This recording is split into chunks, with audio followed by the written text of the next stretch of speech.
Hi, I'm Ryland, and today on JTV Kids, we're going prospecting.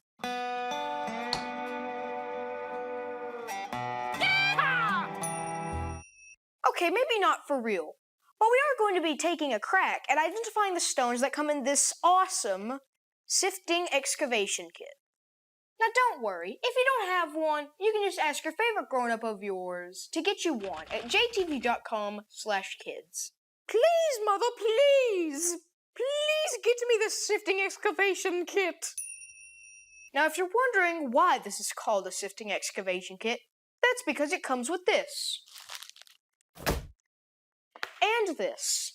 Just ask this favorite grown-up of yours to put the sand in a container, add water, and add the gemstones that are included in your kit. Mining by shifting sediment in a stream or river is known as alluvial mining. When you find a gemstone much like this one, pull out your handy-dandy little worksheet that is included in your kit and see what you have.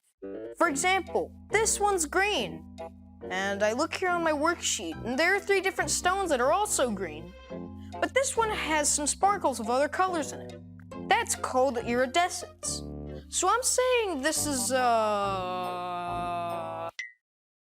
Hey! No cheating! There are 8 gemstones you can mine for.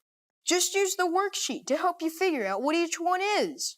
Then go to jtv.com/kids to find out even more fun facts about your gems. There's even one that comes from a meteorite. Whoa. And one that was Cleopatra's favorite gemstone. Rocks and gemstones are fun to collect, even when you're prospecting at home. There's a wall here.